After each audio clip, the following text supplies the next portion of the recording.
സുന്ദരിയായ ഒരു യുവതി. അവൾ തന്നെ നോക്കുന്നു. കുറച്ചു നേരം നോക്കിയ ശേഷം ആ വാൺമിഴികൾ തിരികെ പോകുന്നു. വീണ്ടും അത് തന്നിലേക്ക് തന്നെ വരുന്നു. സുമേഷിന്റെ ഹൃദയം പൂത്തു. നെഞ്ചെടുപ്പ് കൂടി. ശ്വാസഗതി വർദ്ധിച്ചു. ആ മയിൽപീലി കണ്ണുകളാൽ ഒഴിയപ്പെടുമ്പോൾ തന്റെ ദേഹത്തിന് എന്തൊരു കുളിരാണ്. സമയം രാത്രി 7 മണി. ആറ്റിങ്ങൽ ബസ് സ്റ്റാൻഡിൽ നാട്ടിലേക്കുള്ള ബസ് കാത്തു നിൽക്കുകയാണ് സുമേഷ്.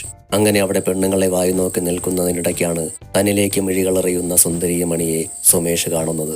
ആദ്യ തവണ സ്വപ്നങ്ങൾ ഉറങ്ങുന്ന, കവിതകൾ വിടരുന്ന ആ വിടർന്ന മിഴികളിലേക്ക് അവന്റെ ചാളമീൻ കണ്ണുകൾ അറിയാതെ ചെന്ന് വീണപ്പോ അവന്റെ ഹൃദയത്തിൽ ഒരു സ്ഫോടനമുണ്ടായി. തൽക്ഷണം കടുത്ത ചൂടാൽ മുഖം വെട്ടിത്തിരിച്ച് അവൻ ഒളിച്ചൊളിച്ച് വീണ്ടും നോക്കി. അവൾ തന്നെ നോക്കുന്നു. അവളെ അവൻ ഇഷ്ടമായി. വെളുത്ത നിറവും മനോഹരമായ മുഖവും സമൃദ്ധമായ കാർകൂന്തലും തത്തമ്മ ചുണ്ടുള്ള ചാമ്പയ്ക്ക കവളുള്ള ചാട്ടുളി കണ്ണുള്ള ആ പെണ്ണിനെ അവനും നോക്കി. തന്നെ ഇഷ്ടമായതുകൊണ്ടാവും ഇങ്ങനെ ഇടയ്ക്കിടയ്ക്ക് നോക്കുന്നത്. ആർത്തിക്കാരി.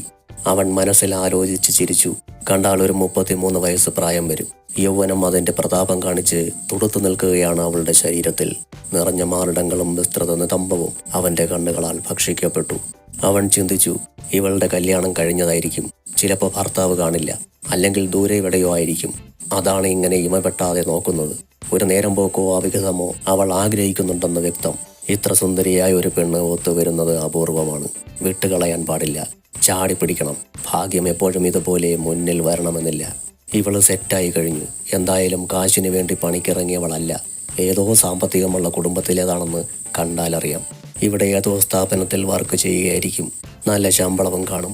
അതുകൊണ്ടാണ് ഇവൾ തന്നെ നോക്കി വികാരഭരിതനാക്കുന്നത്. പണത്തിന് വേണ്ടിയായിരിക്കില്ല. അത് അടിച്ചമർത്തപ്പെട്ട് കിടക്കുന്ന ആഗ്രഹങ്ങളുടെ സഫലീകരണത്തിന് വേണ്ടി തന്നെയായിരിക്കും.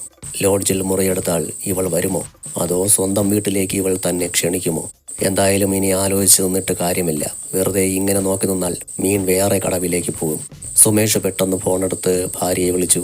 എടി, ഞാനിന്ന് വരില്ല കേട്ടോ. സൈറ്റിൽ നൈറ്റ് വർക്കുണ്ട്. ഇനി ഇങ്ങോട്ട് ചോറ് കഴിച്ചോ മൂത്രമൊഴിച്ചോ എന്നൊന്നും തിരക്കി ഇടയ്ക്കിടയ്ക്ക് വിളിക്കണ്ട. ഫോൺ സ്വിച്ച് ഓഫ് ആയിരിക്കും.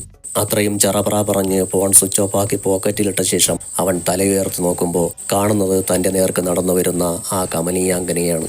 താൻ അങ്ങോട്ട് ചെല്ലുമെന്ന് വിചാരിച്ചിരുന്ന മടുത്തപ്പോൾ ഇങ്ങോട്ട് വരുന്നതായിരിക്കും. ഈ കാലത്ത് ഇങ്ങനെയാണ്. സ്ത്രീകൾ തന്നെയാണ് മുൻകൈയെടുത്ത് രഹസ്യബന്ധങ്ങളുടെ വാതിലുകൾ തുറക്കുന്നത്. ഇതാ സ്വർഗ കവാടങ്ങൾ തുറന്ന് തനിക്ക് അമരലോകമേകാൻ 3 ലോകത്തുള്ളവരും കൊതിക്കുന്ന ഒരപ്സര കന്യക തുള്ളിത്തുളുമ്പി തന്റെ അരികിലേക്ക് വരുന്നു. ആവേശം കൊണ്ടവനൊന്നുയർന്നു. സുമേഷ് എന്നല്ലേ പേര്? അടുത്തു വന്ന സുന്ദരിയുടെ ചോദ്യം കേട്ടതോടെ അവന്റെ സന്തോഷമെല്ലാം പമ്പ കടന്നു. അതേ, ആശങ്കയോടെ അവൻ മറുപടി കൊടുത്തു. 1 വർഷം മുമ്പ് ബസ് കൂലിക്ക് കാശില്ലാന്ന് പറഞ്ഞ് ഈ ബസ് സ്റ്റാൻഡിൽ വെച്ച് എൻ്റെ കയ്യിൽ നിന്ന് 100 രൂപ വാങ്ങിയത് ഓർമ്മയുണ്ടോ? സുമേഷിന് 3 വയസ്സ് മുതൽ ഈ നിമിഷം വരെയുള്ള സർവ്വകാര്യങ്ങളും ഓർമ്മയുണ്ട്. കാശ് കടം വാങ്ങിയ ആൾക്കാരെ ഒഴിച്ച്. സുമേഷ് മിഴിച്ചു നിൽക്കുമ്പോൾ സുന്ദരി തുടർന്നു. വീട്ടിൽ ചെന്നിട്ട് മണി ഓർഡറായി തിരിച്ചയച്ചു തരാമെന്ന് പറഞ്ഞ് പോയിട്ട് പിന്നെ കാണുന്നത് ഇന്ന. കഷ്ടപ്പെട്ടുണ്ടാക്കിയ കാശാ. എടുക്കടാ എൻ്റെ കാശ്. സുന്ദരി ശബ്ദമുയർത്തി. ഇവൾ ഇത്ര നക്കിയായിരുന്നു. കുറച്ചു നിമിഷം മുമ്പ് വരെ താൻ ഇവളെ സ്വർണ്ണ സിംഹാസനത്തിലാണല്ലോ ഇരുത്തിയിരുന്നതെന്ന് ഓർത്ത് മനസ്സിൽ വിതുമ്പിക്കൊണ്ട് സുമേഷ് അവൾക്ക് 100 രൂപ എടുത്തു കൊടുത്തു. പണവും വാങ്ങി ധൃതിയിൽ നടന്നു പോകുന്ന അവളുടെ താളം തുള്ളുന്ന നിതംബത്തിലേക്ക് നോക്കി സുമേഷ് പിറുപിറുത്തു. ഇതൊക്കെ പാട് വെച്ച് കെട്ടിയിരിക്കുന്നതാണ്. ആശ്രീകരം. പിന്നെ സുമേഷ് ഇങ്ങനെ ഓർത്ത് വേദനിച്ചു.